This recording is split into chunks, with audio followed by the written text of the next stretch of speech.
Always had a girlfriend, so women, so that was a little bit, get my feathers ruffled. The world was already drowning in grief after the sudden, shocking death of Malcolm-Jamal Warner. Then out of nowhere, Karen Malina White broke her silence. And let me tell you, her words hit like an emotional thunderclap. At 60 years old, the woman who had once shared nearly a decade of her life with Malcolm decided this was the moment to finally speak. Fans? They were stunned. The timing, the intimacy, the rawness, it all set social media on fire within hours. Hundreds of thousands of comments, likes, retweets, shares, you name it. But here's the kicker. Behind that whirlwind of reactions was a deeper, more complicated story. Was Karen simply paying tribute to the man she once loved? Or was there something else hidden between the lines? Because the truth is, to really understand the weight of her words, you have to rewind the clock. You have to look back at where this all began.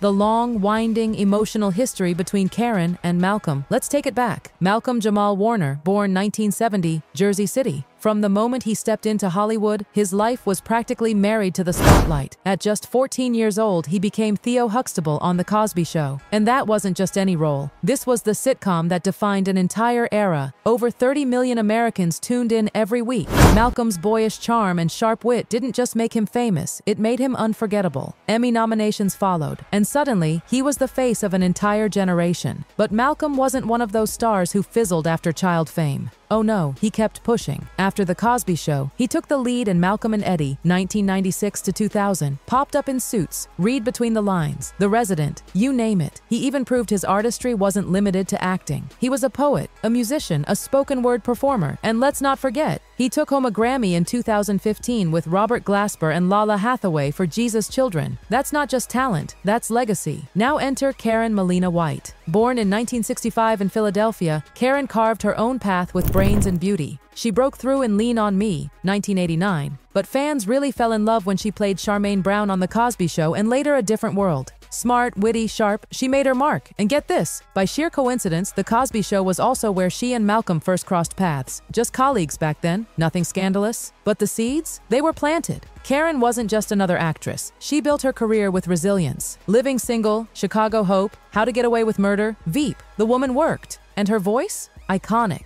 She gave life to Dejanay Jones in Disney's The Proud Family and its reboot decades later, even nabbing an Annie Award nomination. Quietly successful, always professional.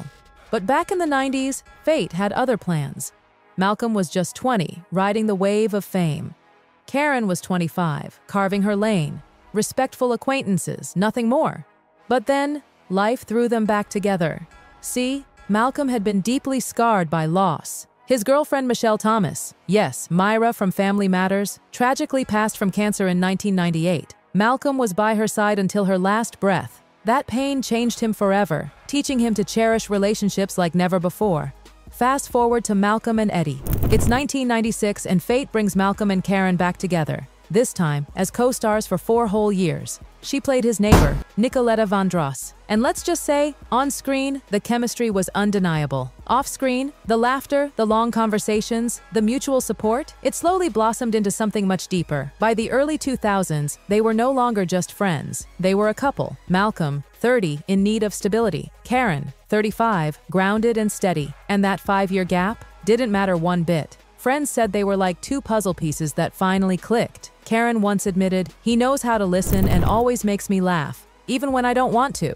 That's not casual dating talk. That's soul-level stuff. For nearly 8 years, 2000 to 2007, they were Hollywood's low-key golden couple. No scandals, no messy headlines, just 2 people quietly in love. They showed up at events, but never flaunted. They vacationed, but dodged paparazzi. Behind the scenes, Karen was Malcolm's biggest cheerleader, and he believed fiercely in her talent. Together, they were that rare thing in Hollywood. Real. Naturally, whispers spread. Rumors of a secret marriage floated around in 2005. After all, who stays together that long in Hollywood without tying the knot? But Malcolm just laughed it off. "I've never been married," he told the press. People assumed because their love was so solid. But then, like a plot twist no one saw coming, everything ended. No blow-ups, no cheating scandals, no messy courtroom drama, just silence. After nearly a decade together, they walked away in 2007. Fans were floored. How could something that seemed so perfect just vanish? But that's exactly what happened. And so began their separate journeys. Malcolm threw himself into his career, stacking roles in Community Suits The Resident. He even found love again, this time with Regina King. Fans adored them.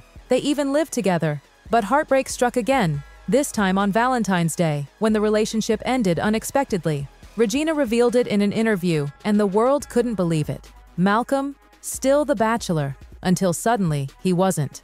Around 2016, Malcolm quietly married a woman outside the industry. Nobody knew her identity. He kept it locked down. Soon after, he became a father to a little girl, and just like that, he reinvented himself as a family man. His personal life became sacred, shielded from public eyes. Karen, she chose independence. No new marriages, no kids, no tabloids. Just her work, her craft, her friends. She kept showing up in roles, kept voicing Dijonais, kept shining in her lane. Fans admired her strength. She didn't need to attach her worth to being someone's wife or mother. She defined herself. And yet, even though Malcolm and Karen had long split, their story wasn't over. Not really. Because when tragedy struck in July 2025, everything they'd built together, everything they'd once been, came flooding back. Malcolm-Jamal Warner, gone at 54. A family vacation in Costa Rica turned into the unthinkable. One moment, he was laughing with his wife and daughter by the water. The next, the waves claimed him. A rip current dragged him under. His friend made it out alive. He didn't. Rescuers tried, but it was too late. The world mourned. His mother, Pamela Warner, left a chilling remark. "There are things we can't say yet." That one sentence set the internet ablaze. Was it really just an accident? Or was something darker being hidden? Fans demanded answers. Meanwhile, Karen, silent, completely silent. Days passed. Tributes poured in from celebrities. Tracy Ellis Ross, Magic Johnson, even Bill Cosby. But Karen Malina White? Not a word. And the silence only made people more curious.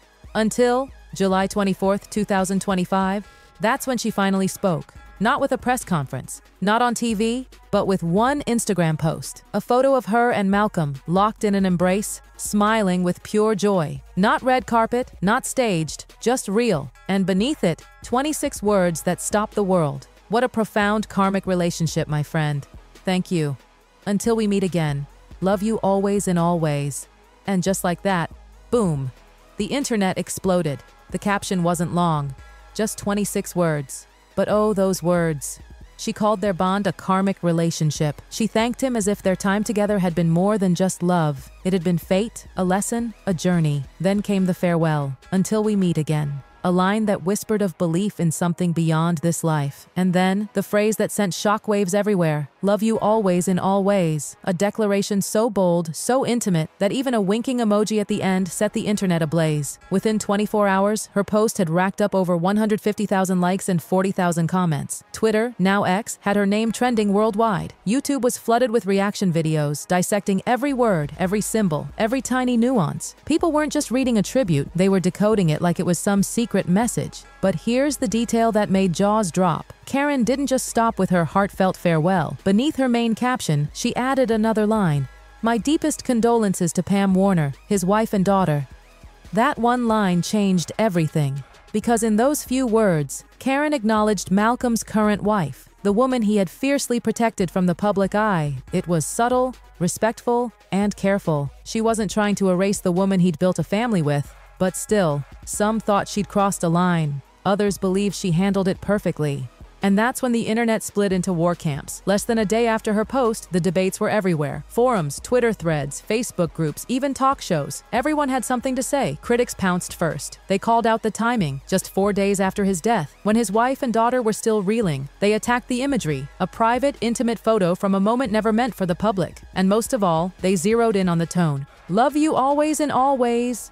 With a wink? For a man with a wife? Too much, they said. One tweet with over 200,000 followers summed it up. "This doesn't feel right. Respect his wife. You can love in silence." That post alone pulled in 15,000 likes, 5,000 retweets, and became the rallying cry of the critical side.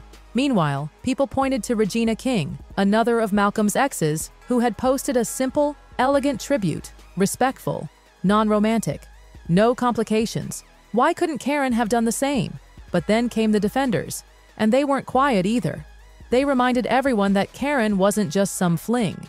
She had spent 7.5 years with Malcolm, nearly a decade. They had been inseparable once, the golden couple of the sitcom era. That bond doesn't just vanish, and in her tribute, Karen had called him my friend, not my love. She had acknowledged his family. She wasn't trying to reclaim him. She was simply mourning in her own way. One pinned Instagram comment read, "You did nothing wrong. This is your way of loving and remembering. We support you." That comment alone drew more than 3,000 likes, proof that thousands of people felt her pain and stood with her. Of course, the mainstream media jumped in like vultures circling fresh prey. People Magazine, Entertainment Tonight, TMZ. Headlines screamed, "Ex-girlfriend sparks storm with controversial farewell." Talk shows debated whether grief had limits. YouTube analysis videos went viral. One celebrity news channel slowed down her caption word for word, explaining the meaning of karmic relationship and even the emoji. That video alone crossed 1.2 million views in 3 days. Even daytime talk shows got in on it. One host asked bluntly on air, "Are we being too harsh on someone expressing grief? Or did Karen cross a line?" Thousands of Facebook comments later, the public was still divided, more polarized than ever. And through it all, Karen said nothing. No deleted posts, no clarifications, no interviews, just silence. For critics, that was proof she knew she'd overstepped. For supporters, it was a show of strength. She had said what she needed to say, and she wasn't going to let the world bully her into changing it.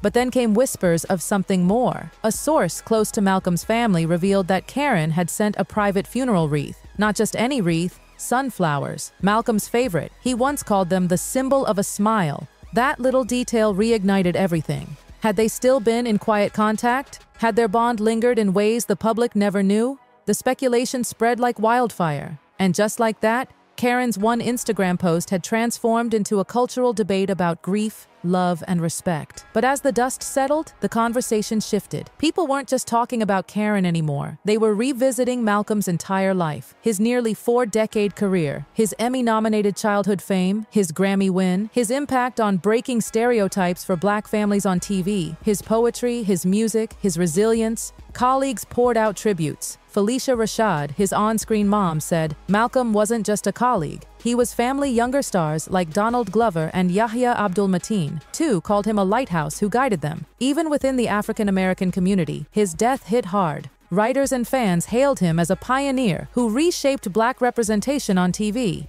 But the praise came with questions. Why was Malcolm's legacy half forgotten until now? Critics called it the frozen legacy. Icons celebrated loudly only once they're gone. And yet, amid the noise, Karen's voice cut through. With one photo, one caption, she reignited memories. The Cosby Show clips, old interviews, music performances, all rushing back.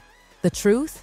Malcolm's story didn't end in Costa Rica. It lives on through his wife, daughter, colleagues, fans, and yes, through Karen. Because love doesn't vanish. It changes form, lying dormant until grief awakens it. At 60, Karen proved she wasn't chasing clout. She was saying goodbye the only way she knew how. Her words reminded us, grief is messy, love is complicated, and legacies never die. Malcolm will always be Theo Huxtable, the Grammy winner, the poet, the barrier breaker, but also the man Karen once loved so deeply she could never truly let him go. And maybe that's the real story. Not the controversy, not the emojis, but how love always leaves a mark that time can't erase.